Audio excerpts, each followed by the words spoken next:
दोस्तों नमस्कार।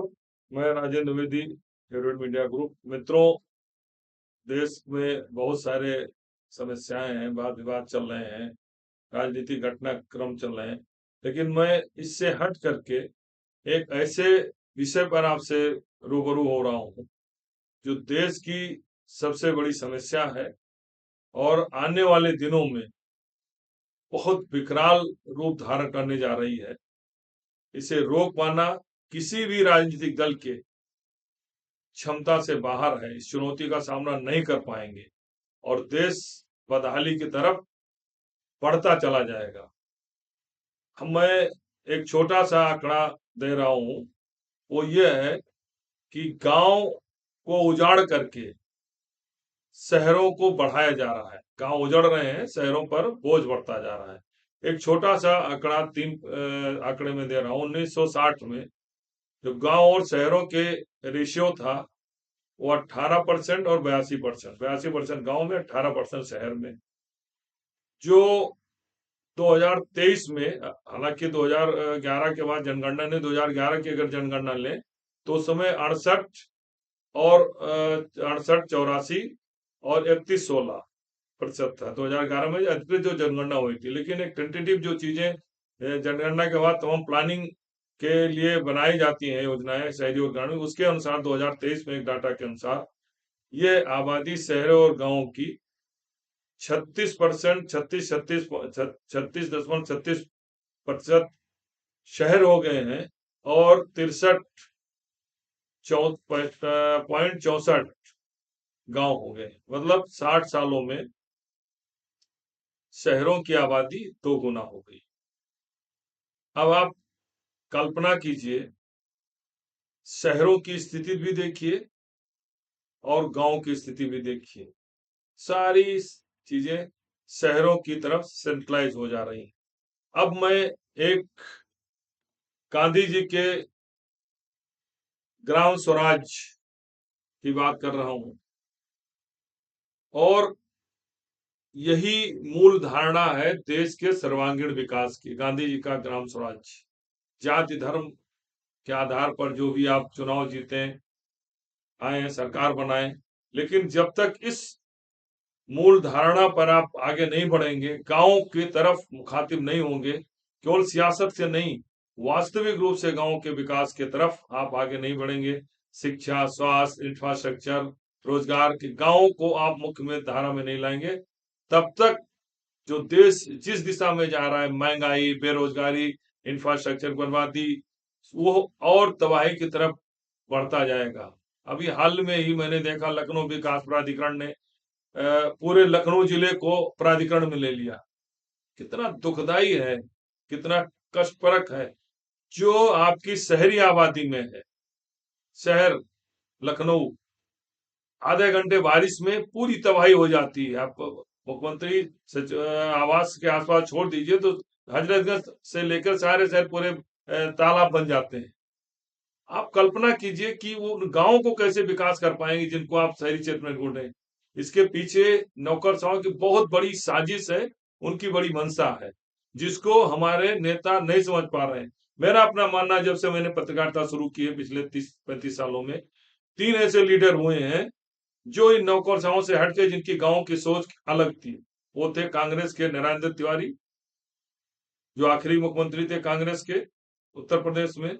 दूसरे थे मुलायम सिंह यादव और तीसरे मुख्यमंत्री के रूप में कल्याण सिंह, जिनको गांव की समझ थी, गांव के बारे में सोचते थे, गांव गरीब किसान की वास्तविक पीड़ा थी।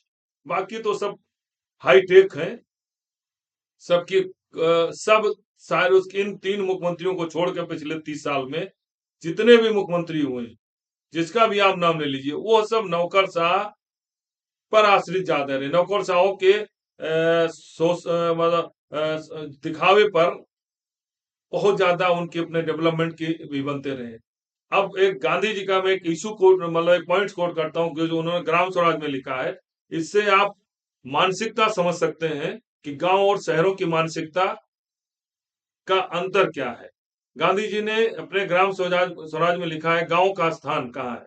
लिखा है कि हमें सच तो यह कि हमें 2 में से एक चुनना है, गांव का भारत या शहरों का भारत। इसमें लिखा है गांव उतने ही पुराने हैं जितना कि भारत पुराना है। मतलब इंडिया, भारत जितना हमारा पुराना, हमारा जितना कल्चर, उतने ही पुराने गांव हैं। जबकि शहरों को विदेशी आधिपत्य ने बनाया है।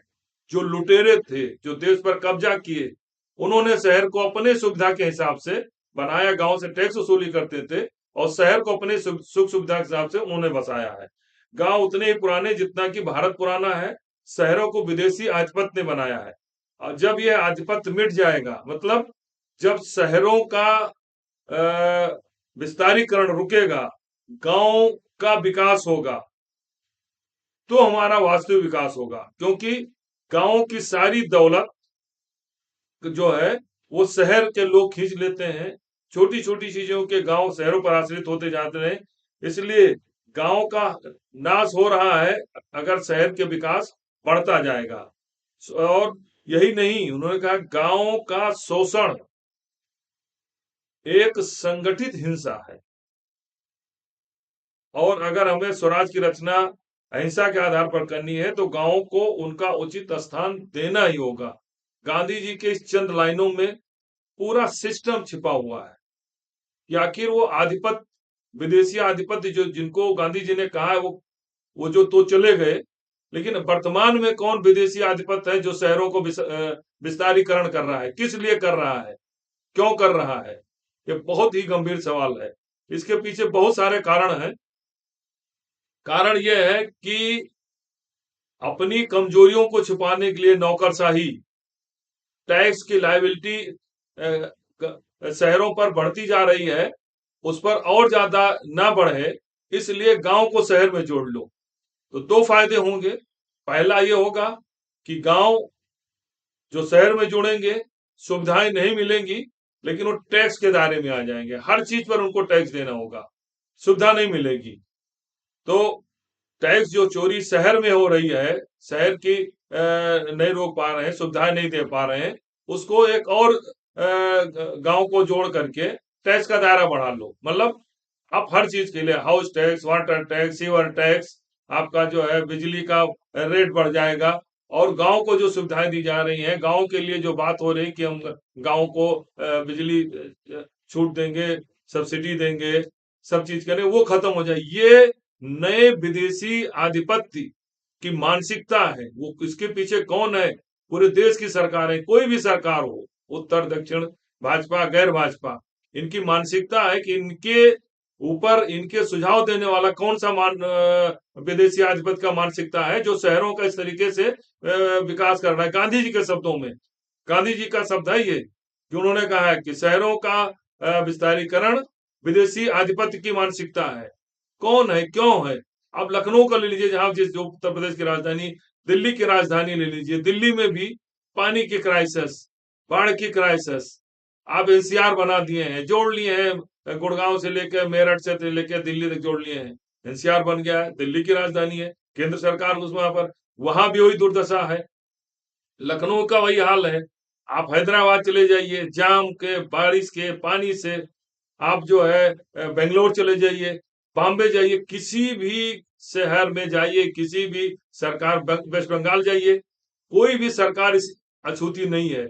और ये बहुत ही सोची समझी साजिश के तहत ये गांवों को लूटने का संगठित गिरोह है। जो गांधी कहा है कि गांवों को बर्बाद करने जो उन्हें लूट रहे हैं वो संगठित हिंसा है, गांधी जी के शब्दों में।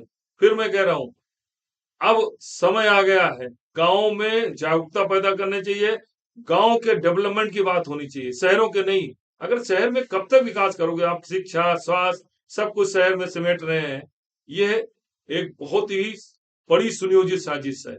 और इसका कारण यह है कि पूरी देश, राजनीतिक दल, नेता वो गांव से दूर हो चुके हैं। नौकरशाही के शिकंजे में केंद्र से लेकर सारी सरकारें हैं, जिनको जो गांवों की समस्या से रूबरू न होने करके टैक्स बढ़ाने के उसमें नौकरशाहों के चंगुल में फंस चुके हैं। और आज की तारीख में उड़ीसा का हाल आप देखा, ये पांडेन जो चला रहे थे, बिहार में भी नए बन गए हैं जो चला रहे हैं, उत्तर प्रदेश की नौकरशाही का हाल है, आपका महाराष्ट्र का वही हाल है। नौकर पूरे देश में नौकरशाहों ने शहरी विस्तारीकरण बढ़ाने के लिए ये समझा दिया है कि आप गांव का वेलफेयर स्कीम है, खत्म कम हो जाएगा कि भाई आप तो शहर में आ गए हैं, आपको छूट नहीं मिल सकती, आपको हाउस टैक्स देना होगा, आपको वाटर टैक्स देना होगा, सीवर टैक्स देना होगा, महंगी बिजली मिलेगी क्योंकि आप शहर में आ गए हैं। एक तो ये जो सस्ती गांव के विकास के लिए जो सुविधाएं देनी है उससे छूट मिल जाएगी। दूसरा टैक्स रेवेन्यू हो जाएगा। और जो इनके भ्रष्टाचार की जड़ें हैं पूरा शहरों में जमी हुई हैं, जमीन को लेकर, निर्माण को लेकर, हाउस टैक्स को लेकर, वाटर टैक्स जो जमी हुई है, लूटा है पूरे 60 सालों से पूरा जम करके, वो छुपता चला जाएगा। उत्तर प्रदेश का मैं लखनऊ बता रहा हूँ, हाउस टैक्स को अगर निष्पक्षता पूर्वक नगर निगम वसूलने की क्षमता रखता हो तो पैसे की कमी नगर निगम उत्तर प्रदेश लखनऊ के शहर में नहीं होगी। लेकिन यहाँ कुछ नहीं है, एक टैक्स नहीं वसूल पा रहे हैं, सुविधाएं नहीं दे पा रहे हैं, अब पूरा शहर ले लिया है। यही हाल दिल्ली का, यही हाल आपने आंध्र प्रदेश ने भी बढ़ाया, अभी तेलंगाना में बढ़ने जा रहा है, नई राजधानी बनने जा रही है। चंद्रबाबू नायडू पैसा लेके जाएंगे तो आसपास जितने हैं गांव को उसका भी वो शहरीकरण, क्योंकि ऑलरेडी इसके पहले हैदराबाद कर चुके हैं। शहरों को चमकाने से आपका काम नहीं चलेगा, बड़ा दुर्भाग्यपूर्ण है। और फिर एक गांधी जी के शब्दों में मैं फिर इस बात को दोहरा रहा हूं, ये उनके हुए शब्द हैं जो कितने गंभीर हैं, आवाज भी लागू होते हैं। गांधी जी के शब्द जो उन्होंने कहा है कि गांवों को लूटना, गांवों का शोषण एक संगठित हिंसा है। और गांव उतने ही पुराने हैं जितना हमारा भारत पुराना है। शहर विदेशी आधिपत्य ने बनाया है, अपनी सुख सुविधा के लिए बनाया था। आज भी स्थिति लगभग वैसी होती जा रही है। ये सोचने का विषय है। जितने भी राजनीतिक दल हो, पक्ष हो, विपक्ष हो, जो भी जागरूक नागरिक हैं, जो भी ये सोचते हैं कि भाई देश किस दिशा में जा रहा है, विदेशी आधिपत्य की मानसिकता क्या थी, क्यों गांव पर टैक्स बढ़ाते थे, टैक्स लूट के लाते थे और शहर बढ़ाते थे अपनी सुविधा के लिए। इसलिए ये बहुत ही दुर्भाग्यपूर्ण है। गांवों का विस्तारीकरण, विकास की बात होनी चाहिए, शहरों के विस्तारीकरण पर रोक लगनी चाहिए। 1 इंच भी शहर नहीं बढ़ना चाहिए। अगर जो स्थिति होती जा रही है, बढ़ते जा रहे हैं, वो बहुत दुर्भाग्यपूर्ण है। गांव बिल्कुल वीरान हो जाएंगे और हो चुके हैं। और शहरों पर इतना बोझ बढ़ जाएगा कि शहर में निकलना मुश्किल हो जाए, बिजली, पानी, सारी सुविधाएं खत्म हो जाएंगी। और देश इतनी गंभीर समस्या, इतनी गंभीर चुनौतियों के बीच फंस जाएगा आने वाले दिनों में। जो कोई भी सरकार हो, कितना भी विजन लाने हो, कितना भी उधार विश्व दुनिया भर के विभिन्न बैंकों से ले आओ, कितना भी टैक्स लगा लो, उसका निस्तारण करना बहुत ही चुनौतीपूर्ण होगा। धन्यवाद।